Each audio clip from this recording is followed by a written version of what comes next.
Hey Kim, it's August 9th. We are going to do a full garden tour this morning. So here's the raspberries, the ever-bearing raspberries that are going to have their second batch. I had a good first batch, ate quite a few raspberries before the squirrels came and knocked everything down. And then so hopefully I'll get some more of these, the second batch. Ooh, look at these large milkweed pods. I'm gonna have to start asking people if they want milkweed seeds. So we're mixing up our native bed gardening with our food gardening information here. Let's see how our guys are doing over here. I still have my round fox sedge, even though it's in the middle of all these wild violets. Here's my wild Illinois climbing rose. I'm gonna have to make a little more space here. There's my brownie. And here, just getting ready soon, are my, here we go, this here. This is my native clematis, clematis virginiana. We got some more milkweeds over here. And look at this. Look at what just happens in like 2 days. All these giant black ants come to my hummingbird feeder. Hello, Floofy. Fiasco. My squirrels. Floofy and Fiasco. Okay, you see what I did here? I had to pen in my, jalapenos, because somebody was eating them. Look at this nice big one right here. They're supposed to be more mild than jalapenos, although I don't think jalapenos are hot. And they're supposed to be prolific. You can see flowers up there. We've had a few already in our salads and stuff. Now the rhubarb's looking sparse because I just picked it 2 days ago to make pie for my family, for my extended family, for my aunts. And we've got our 2 blueberry bushes here. And then our chives. Ooh, there's a flower in there. Maybe I'll collect more seed. A gooseberry bush that is now quite big, but has yet to yield me any gooseberries since I transplanted it. Look at these here. Let me take a step back. Look at those cucumbers going crazy. All of this, and then I planted in here too. So I planted this little square, then I planted here. These over here seem to be doing better than the ones in here. And the ones I planted by seed aren't doing as well as the ones I bought at Gethsemane. And here you get a nice view of the secret garden. There was a little bunny in there this morning. It wasn't Cece. I'm gonna call this other one Lumpy because it's got that lump on its throat. And then I have more clematis growing here because I just decided to see, this is the first time this year to see what would happen. I think I'm gonna do it again next year, and I'm gonna mix some green beans with it because these birds are attacking my green bean leaves again and ruining them. It's going to drive me crazy. Green beans are my favorite thing to grow. Okay, and here we have the parsley that's in pots that I was using to raise the eastern black swallowtails. And the dill is in the ground, just growing from last year when I planted it. Okay, and here we have, we have some, there's a small one up there, cucumbers. There's a really small one in there, you see that? And then we've got another guy there. Let's see, you know how they like to hide. There's a little one there. This one, look at it's nicely growing all the way up here. Everything that was growing up here, I don't know if it got picked at or didn't get pollinated, but let's see if I can find that one. We have a small one right there that I'm hoping is gonna grow and not get pecked at. Then we've got our funny looking, these were called bunching cucumbers because they all have these flowers that come together, but they seem to have kind of been weird, like grown weirdly. I've read that that's about not getting fully pollinated or something. You see I got another group here. Strange balls. Got another nice cucumber there. I think I'm gonna have to pick a couple of these. Look how big that one is. some more here. And then this one's growing up here. I got a nice, it's mixing in here with the clematis. I pulled a nice cucumber from there a couple days ago. And then you can see this is where my green bean's growing. I had a really hard time getting the green bean started this year. It just ran into like several different problems. And now you can see I have the netting here because of these damn birds, house sparrows. You can see I finally have flowers. So hopefully something will happen now. So you can see here how they're just eating the leaves. But now I put this over it, so I don't know. We'll see. I hope it works. And then I finally have a second plant growing here. Gosh, see how vicious they are? They just attacked this. Okay, and then over here, my lettuce is bolted, so it'll just be bitter now because it got too hot for the lettuce. But I have more lettuce. Oh, I didn't even show you that. I have more lettuce growing. I have a little patch right here, and I have some growing in the house. So hopefully I'll be getting back to the lettuce soon. These are my scallions that were from last year. They got so big and thick. You can see which ones they are. And then this is a scallion from this year, growing nicely. I've got all my carrots in here and my marigolds. I pulled a couple of carrots out to see how they were. They're so tiny. I really got to read up. I got to find some different varieties that will get bigger. And then here's my tomato bed where I jammed in all these.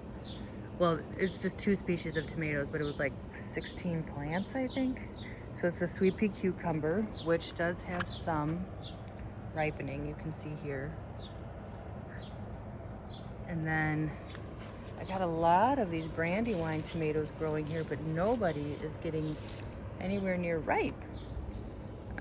And I don't know, I really hope they're not gonna give me a problem. I hope they're gonna ripen. I suppose I can also pick some and bring them in the house and put them in a bag.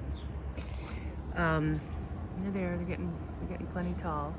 Still not as tall as my steaks, but I know they'll get there. And then you can see here, we've just had all that rain, so the New England asters are falling into the path as well. I keep pulling the tomatoes back, but you know, they like to take up all the empty space they can. All right, we got more milkweeds here. Those are common milkweeds. Here we have my golden Alexander, which is the native plant that I planted it in early July, got it at Gethsemane. This is what black swallowtails are supposed to like in the wild, as opposed to dill and parsley. Then we have gray-headed coneflower or yellow coneflower. I think there's another common name for it. I think it's in the Rudbeckia family. And then we have our bee balm, our scarlet bee balm. I've cut a few of these back now so I can get some new growth. This is blue-stemmed. Is it blue-stemmed goldenrod? I bought it as a little plug in May at the Chicago Audubon sale. Look at this guy. Look at this guy over here. He's trying to harass me while I'm making a video. And then I've got my swamp milkweed. I got more tomatoes over here. And the sedum that our neighbor gave my father-in-law. Then I've got volunteer tomato here that I pulled out of the native bed. I've also got volunteer sunflowers that I pulled out of the cucumber bed. Of course, these are hunched over due to the storm. Oh look, we got a little bee sleeping in there. Ooh, that's an interesting bee. He's got really long antennae. I bet I can figure out at least what species he is, and maybe not what genus he is, not what species. Then we have the orange bell pepper. Looks like I'm gonna get to pick something. Oh, look at that, half green, half orange. I've got my mint, which is flowered. I gotta put some water in the bee bath here. And you've got all these strawberries, wild strawberries that I don't eat. They're for the bunnies. I've got wild geranium. I've got annual fleabane.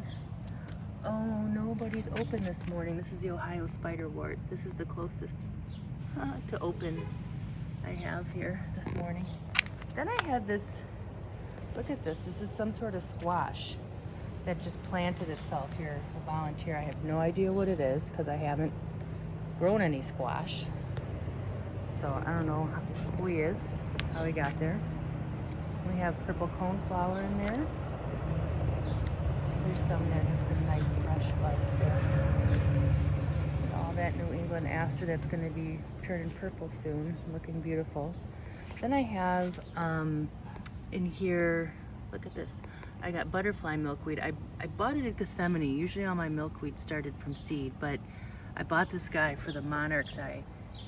The few monarchs I had earlier this year. I kept them in a basket and in a butterfly aquarium. But I have 2 monarchs left in chrysalis. Okay, let's see what else we have in here. Oh, and then I have where is that guy? Oh, here he is. Oh, no, but, oh, no, there's no flower on him. Well, that's a diddler. This is my, I think it's a smooth petunia or a wild petunia. I think it's smooth. And then you can see my mountain mint is in there, on the ground there, but there's nothing flowering. It's just kind of flapped over. Then this is one of my asters. This could be the, is this the blue aster? Smooth blue aster? I know I have it over here too. Then here is the brown-eyed Susan. That's another Rudbeckia that's about to open. And we have our phlox, our fall phlox, autumn phlox, I think they're called. And then here's more smooth blue aster that will open in a little bit too. Here's another volunteer sweet pea currant tomato. Is that all that I had in there? I feel like there should be another flower in there. All right, well, let's take a quick trip to the front. So I got a couple different things there in the corner. Oops, that was my finger. Now, you know, this is where I primarily have my clematis virginiana. You can see here. This is just from a few plants a couple of years ago that I put out here. And I didn't tie it up to go up, all the way up to the porch this year, because I was getting complaints. Here's my Joe-pye weed. I'm surprised nobody's out here this morning. Lots of insects, butterflies, wasps like to be on the tops of these. So I actually cut this back and pulled out some plants, and you can see how much it's taken over. So this is gonna have to get really worked on so it doesn't completely take over this bed. Now here, these are the seed pods developing for the American germander, which was new. I traded with a friend I found on the internet this year. There's some other things that died back. I've got phlox here that, oh, there were some flowers on them, but yeah, those are, I can't remember the name of those phlox off the top of my head right now. Can't remember them. And then here they were blooming, more were blooming. These were brand new. I also got these in May from Chicago Audubon sale. These are smooth petunia. And these are my Michigan lily in here that just seem to stay the same the whole time. So let's get you up bigger. That's my native little corner there. And this stuff I get from Urhausen in the pots to make, you know, just to go with the kind of the pink house. All right, and that's your full garden tour for August 9th. And hopefully we'll have some tomatoes soon. Ciao.